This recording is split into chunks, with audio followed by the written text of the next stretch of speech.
Сәлеметсіздер ме менің көрермендерім? Бүгін мен 3 түрлі жүзімнен компот жабатын боламын.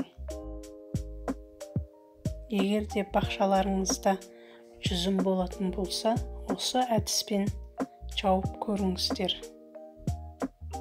Өте дәмді болып шығады. Қысты күні ашып жейсеңіздер, өте дәмді және ағзаларыңызға өте пайдасы зор, витаминдерге өте бай.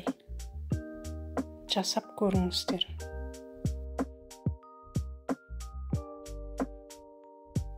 Алдымен жүзімдерді кесіп алдым. Жақсылап 3 рет жуып алдым. Мен бүгін 2 литрлік банкіге жабатын боламын. Өзіме керектісін жуып алдым. 3 түрлі жүзімнен жабамын. Әйел саусағы, қара жүзім және бычьи глаза. Қара қызыл жүзіммен жабатын боламын. Бәрін жуып тазалап алған соң,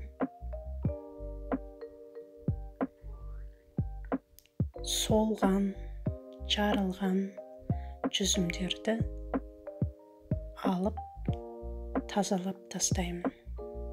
Жақсылап жүзімдерімді қарап тазалап аламын. Жарылған, солған жүзімдер болмайды. Жаңадан жұлып алған жүзімдер ғана компотқа жарайды.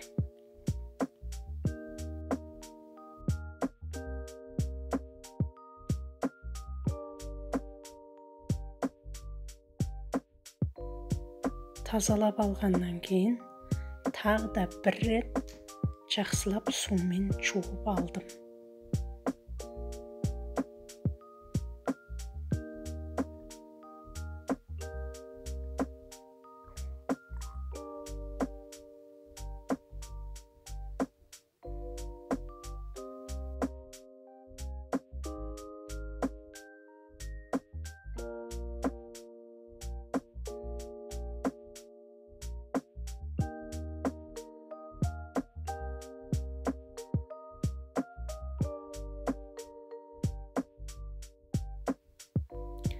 Алдын ала банкілерімді, 2 литрлік банкіні жуып тазалап, стерилизовать етіп алдым.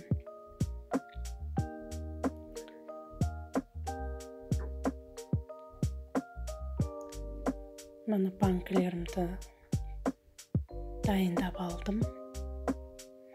Енді осы банкілерге салатын боламын. Өздеріңіздің қалауларыңыз бойынша салыңыздар. Сыймай жатса, сабағынан кесіп салсаңыздар болады. Мен бүгін 2 литрлік банкіге жауып жатырмын. Барлық жүзімдерімді салып болдым.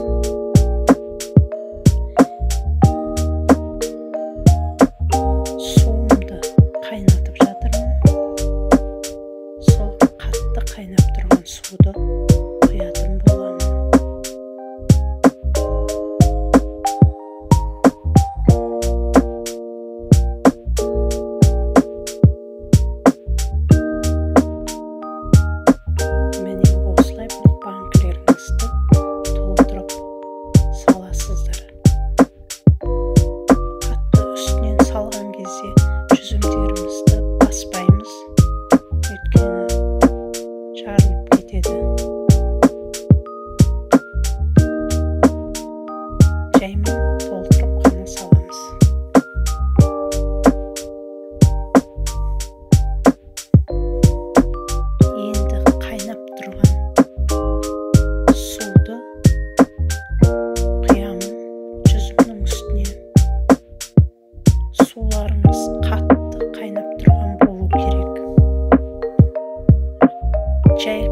астын өшіріп тастамаңыздар.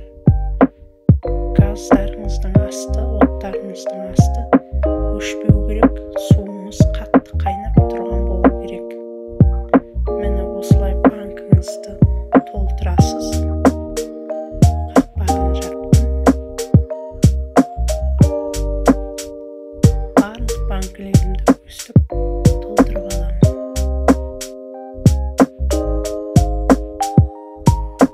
Содан кейін мен 7 минут ұстадым. 5-7 минут ұстасаңыздар болады. Менің жүзімден қатты піскен, сол себептен көп ұстамаймын. Міне суларыңызды осылай қатты толтырып қақпағын жабыңыз. 7 минутқа ұстадым ыстық суда.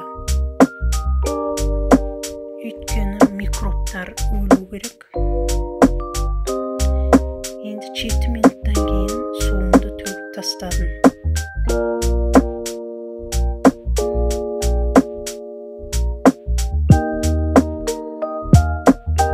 Суды төгіп тастаған соң 250 грамм 2 литрлік банкіге 250 грамм құм шекер салдым.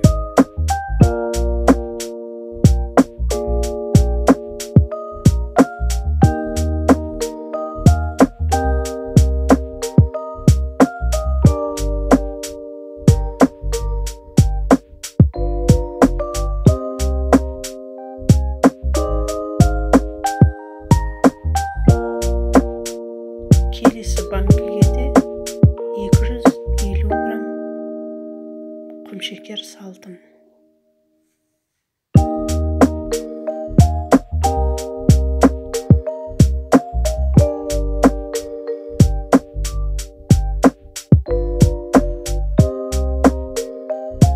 Құм шекерді салып болғаннан кейін мен бірінші суды қолданбадым. Екінші рет таза су құямын, қайнап тұрған ыстық суды.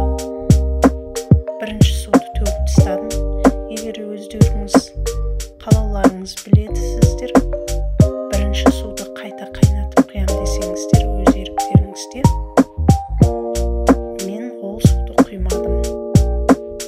Екінші рет таза қайнап тұрған суды құйдым. Құм шекер салғаннан кейін және осылай банкымызды толтырып құм шекер салып болған соң таза су құйдым. Келесі банкіме де осындай ыстық қайнап тұрған суды құйдым.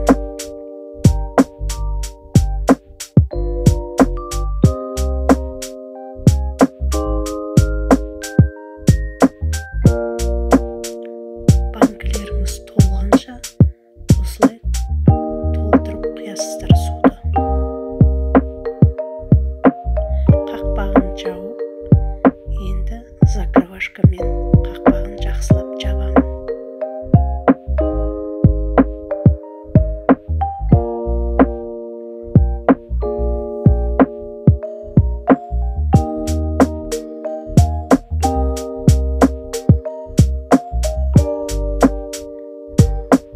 Келесі банкілерімді де осылай ыстық су құйып, бір рет төгіп тастаймын.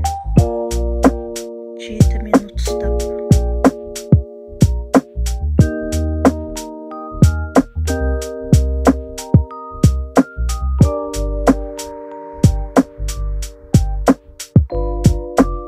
Бірінші ыстық суды құйған соң жүзім өзінің көлемін жоғалтады. Мына жерде жүзім сыртқа шығып тұр демеңіздер. Кішкене төмен бассаңыздар болады. 7 минут қақпағын жауып қоямыз. Сол кезде жүзім өзінің көлемін жоғалтады. Басылып төмен түседі өзі.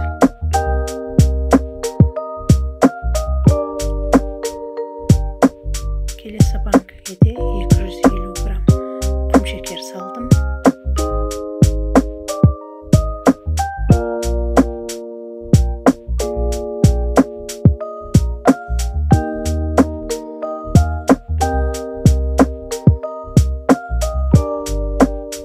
Kaynap durgan ıslık sudu kıyam.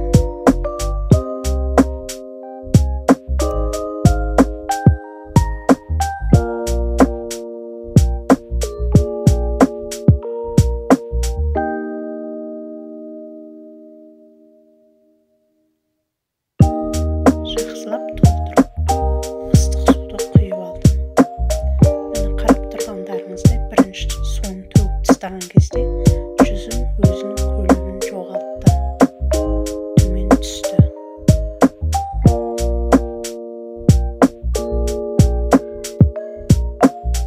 Барлық банкілерімді закрывашкамен жауып алдым. Енді банк крышкалерімнің дұрыс жабылғанын тексеріп көремін. Егер де крышкадан су ағатын болса, қайтадан жөндеп жабыңыздар. Және құм шекері еру үшін кішкене банкымызды ары-бері араластырамыз, ары-бері домалатамыз. Мінекей, осылай ары-бері домалатыңыздар, құм шекері ерісін. Әрі крышкасының жабылғанын көресіздер.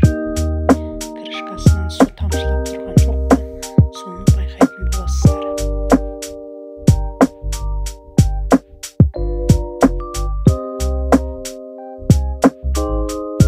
Міне барлық банкілерімді осылай мен бүгін 3 банка жаптым, 2 литрліктен. Төңкеріп, банкілеріңіз жауып болған соң жылы жауып қоясыздар.